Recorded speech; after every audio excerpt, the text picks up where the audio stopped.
Hey, this is Dave Bazuki, CEO, founder of Roblox, and I'm here with Ernie Klein. Hey, Ernie. Hey Dave, good to see you, man.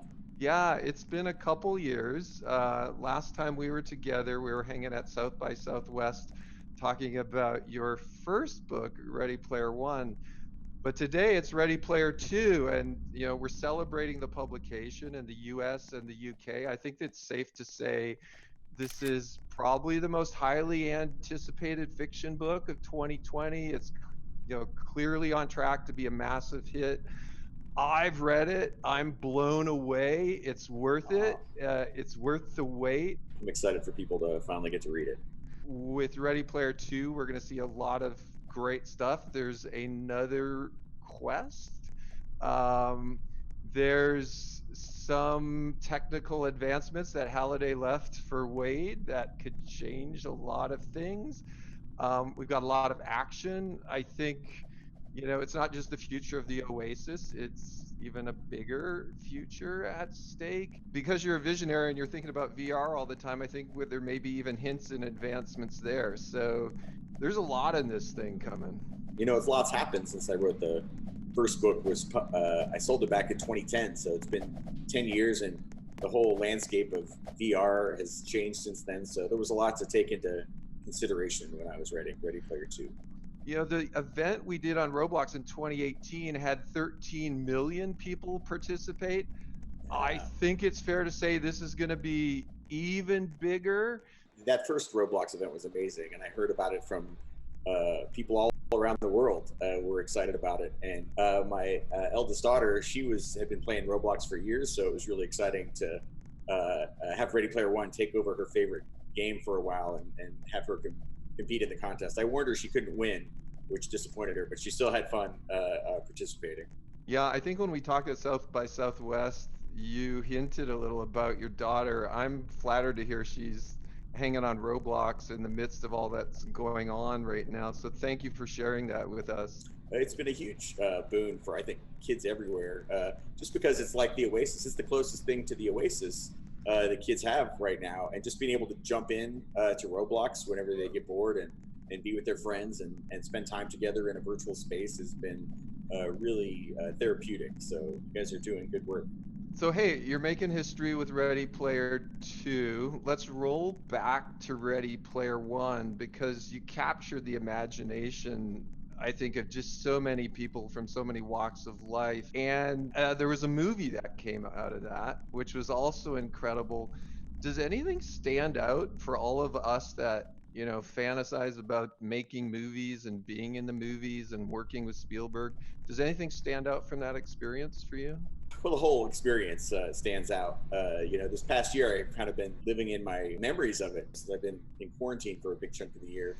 I spent a lot of time thinking about what a great year 2018 was and how it just exceeded all my expectations. Really what you imagine making a movie with Steven Spielberg is it's really like that. It's like a dream come true, and I got to see so many things that were in my book, brought to life, including the stacks. Like this idea of stacked trailers that I built in my imagination ended up getting built for real. So that stands out to me. I remember driving towards Leavesden Studio in London and seeing the stacks on the skyline for real, and engineers had built this thing that I had just imagined. When you have this in your imagination and then all of a sudden you see it in the movie in real life, how does that feel? Was it at the point of your imagination, beyond your imagination? Like, how do the two line up there? Well, in my imagination, I don't drill down into all the minute details the way that they do when they make a movie. You have to dress the sets and imagine everything. So I could walk up into any one of these stacks of trailers and go into any trailer, and the whole trailer, looked like somebody lived there. And people were living there. For the few days that we were shooting in the stacks, it was filled with extras who were all, dressed like it was 2045. It was just incredible. It was really a surreal experience. It felt like a dream kind of the whole time I was there. So even looking back on it now, I have to remind myself that all really happened. I know from last time we talked, you're a big Spielberg fan. And if we move out of science fiction into non-science fiction movies, he's got a huge collection there as well. Is there anything that like pops out to you like an old favorite of yours? Out of his non-science fiction films, I would say Jaws is probably my all-time.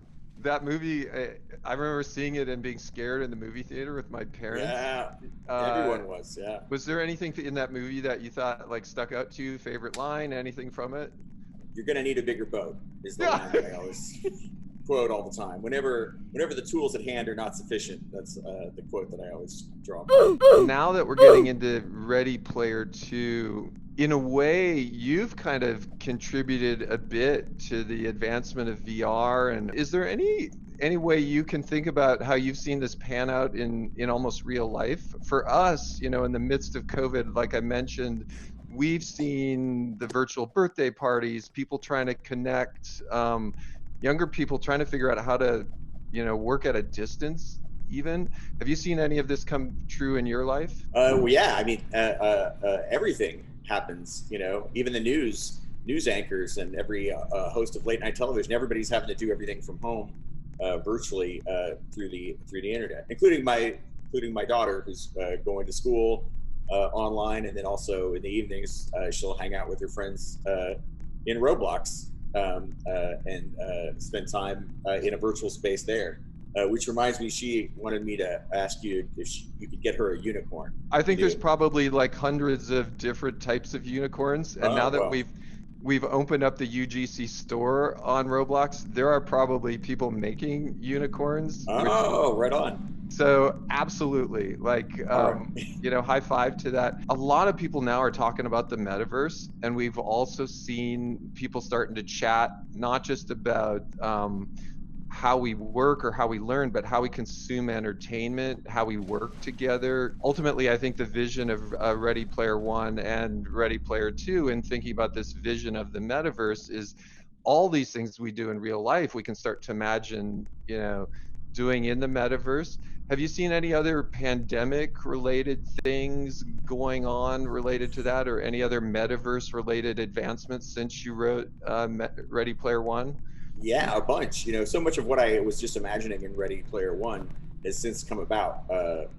Like the Oculus Quest, I got a Oculus Quest, my Oculus Quest here that I use to hang out in big screen with my friends. There's a VR app called Big Screen where you can hang out in a virtual cinema and with up to like 12 of your friends and all watch a movie together. And afterwards, when you hung out in a virtual space, you really feel like you spent time together. It's really amazing. Yeah, so we did, like the One World Together concert inside of Roblox, and there was this really interesting thing of walking around with friends, then looking up at the screen. I found myself going from in 3D screen to full screen mode back and forth, and I really like looking over to my friend next to me and like watching it together. I caught a little of that energy, which I think is what we're all hopeful that the metaverse can kind of bring. So I'm looking behind you at your vehicles. I actually have two DeLoreans hidden back here. So this is my garage where I come for inspiration. When I was just out of high school, I had a 1969 Pontiac Firebird, 400 Oh, cubic inch V8, 4 speed. I know DeLorean is like super favorite for you. Do you use the DeLorean? Like how often do you drive it? I like to take this car out every night between usually like 8 and 10 o'clock, and listen to '80s music and just like recharge my creative batteries. And whenever I take it out, it always makes people happy. When they're seeing the car. Usually somebody's seeing the DeLorean for the first time and they've never seen a time machine in person. So it's like a traveling happiness mobile. One thing I'm curious about, those DeLoreans, are they stock, or have you had to like modify the engine or anything to keep them going?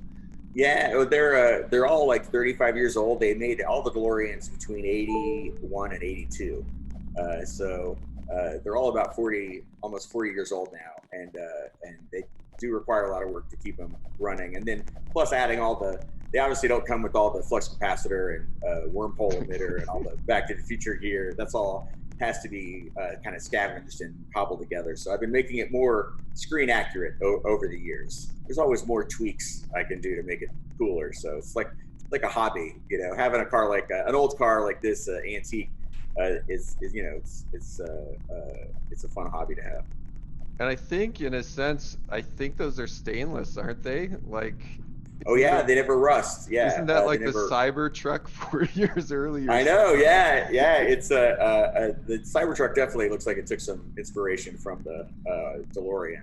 For a car that came out 40 years ago, it's still the most Yeah. futuristic looking car there is. It looks like a spaceship. Hey, so I know with Ready Player One and now with the release of Ready Player Two, your life's probably gone through a lot of change. Mine has too. You know, there was this time before in the early days of Roblox, it was Eric and me, like two of us just working on this thing, and then Matt and John joined us. And that was very different for me. You know, that was going in, writing code every day, quiet office. My life's completely different now, and now we have, hundreds and hundreds of great people that all work together. How about you? Like, has your life changed? My life has changed drastically. Since when I was writing Ready Player One, I was working a tech support job. I was interested in technology, but I always wanted to be a writer. But I also was interested in computers, and working tech support was a way to kind of work in a facet of what I was interested in. But it was a grueling job where I was on the phone, for 10 hours a day and helping people with their computers. And it wasn't a job that I enjoyed, but because I worked that job, a lot of elements of what I was learning about technology and helping people use computers, and also the job of being a tech support rep, that all worked its way into my novel, into Ready Player One. The way the main character works tech support in the Oasis for a while, and so that was something from my life that ended up informing the story. So even though I didn't enjoy that job at the time, and wished I was working somewhere else, now I'm grateful that I had that job and that experience, because it worked its way into my story. It's like when I was a kid, we lived in a trailer park for a while, which was not fun. And my room was actually the tiny laundry room of the trailer, and it was just for a little while. But that was something that I put into Ready Player One. Wade Yeah. sleeping in the laundry room of his trailer, and Yep. the stacks and all of that came from this experience in my real life, and I saw it depicted in a Steven Spielberg movie. So that's something I always like to tell aspiring writers about. Is sometimes you're doing a job in your life, or you're living somewhere that you're not happy with, but later on that could help inspire you to write the story that could change your life. So you should kind of embrace those experiences, whatever is going on in your life, and try to put that into your work. And I think there's a lot of optimism, in your books as well around the power of imagination. And in effect, the metaverse is built on imagination. So I always take that as a very Yeah, optimistic thing for all of us that are trying to create, whether it's music or 3D or imagery. yeah. Hey, and then riffing on Ready Player Two. So the number seven's kind of relevant, and of course we're not in spoiler zone here. But hey, is this random? Is there some significance to this? Like the number three in Ready Player One, three is a magic number. Number seven is a number that comes up a lot in pop culture and in video games. And kind of collecting seven pieces of something is something that would come up in Dungeons and Dragons modules, and also in like Sonic the Hedgehog had seven Chaos Emeralds that were red, yellow, blue, cyan, white, purple, and green.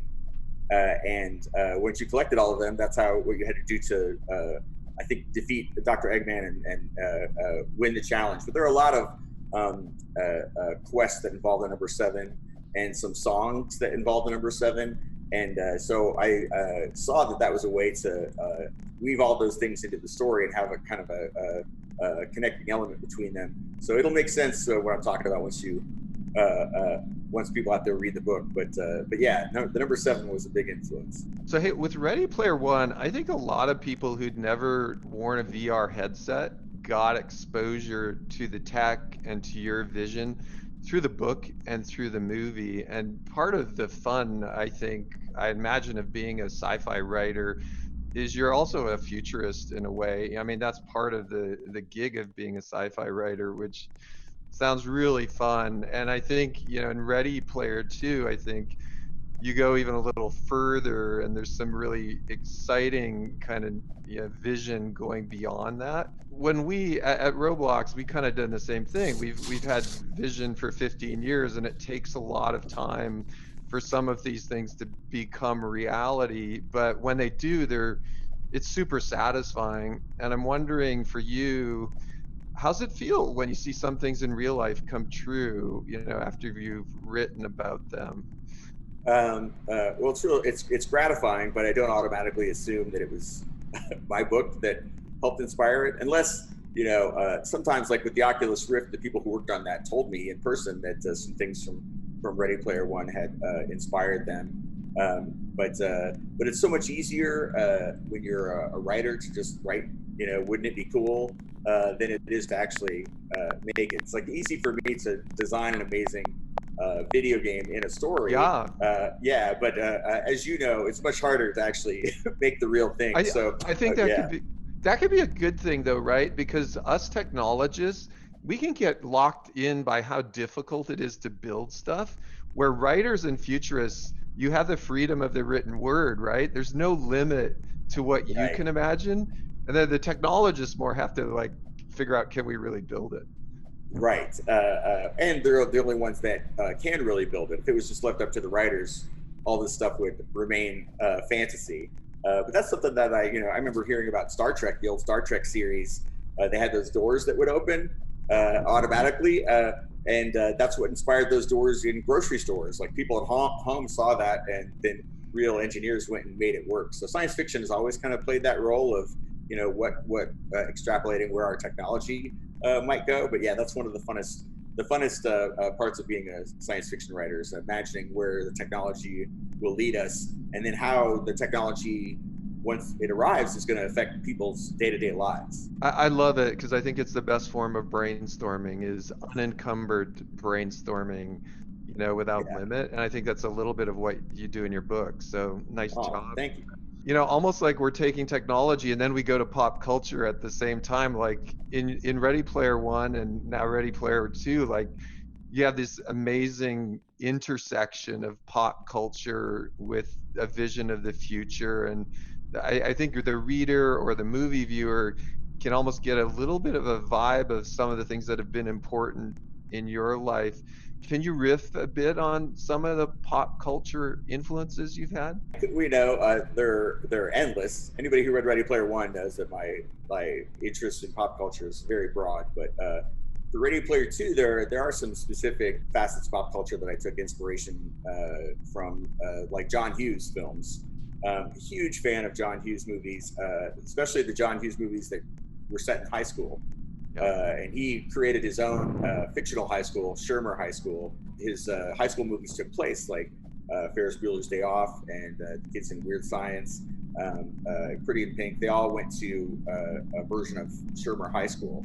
And I was always fascinated with high school being the setting for all these, dramas about young people's lives. Yeah. And especially The Breakfast Club. It's probably my favorite of all time. And I think 90%, 95% of that movie takes place in the school library, which ends up being like this social battlefield for the four kids as they get to know each other. And I always thought that was the library is a fascinating place to set a movie. And it might be the only movie that's completely set in a library. Yeah, Breakfast Club, one of my favorites. I love the soundtrack as well to that movie. Oh, so great. Yeah. So good. Seems like the book was so fun to write. Are there any moments that you felt were super fun without giving away too much?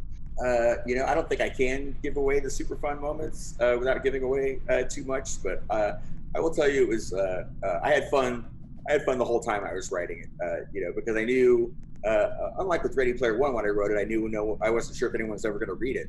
Outside of my friends and family. Whereas this, I knew there were a lot of people waiting and excited to read it, and that whatever I wrote, that story was going to play out. Those events were going to play out in billions of people's imagination, and imagination is even more powerful than computers or the movie platform. Like the human imagination, still you can't beat that. So I had a lot of fun thinking about elements in the story that would set people's imagination alight, hopefully. So that's what I did my best. I'm really hoping people enjoy it.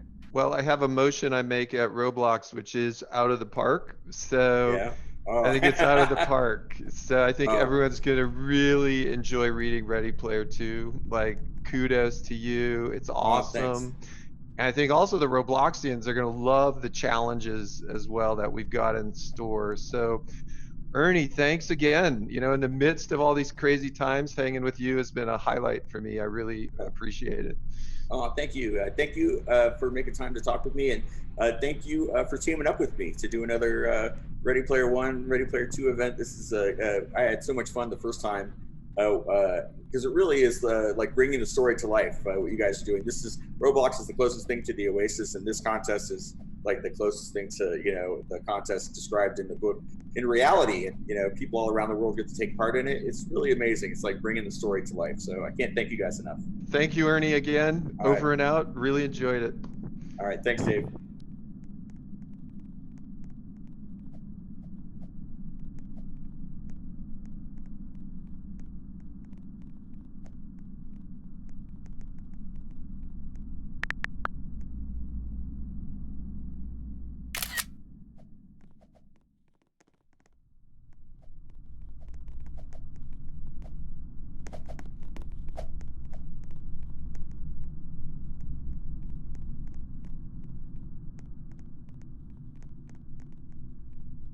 Hey, this is Dave Bazuki, CEO, founder of Roblox, and I'm here with Ernie Klein. Hey, Ernie. Hey, Dave. Good to see you, man. Yeah, it's been a couple years. Last time we were together, we were hanging at South by Southwest talking about your first book, Ready Player One. But today it's Ready Player Two, and we're celebrating the publication in the US and the UK. I think it's safe to say this is probably the most highly anticipated fiction book of 2020. It's clearly on track to be a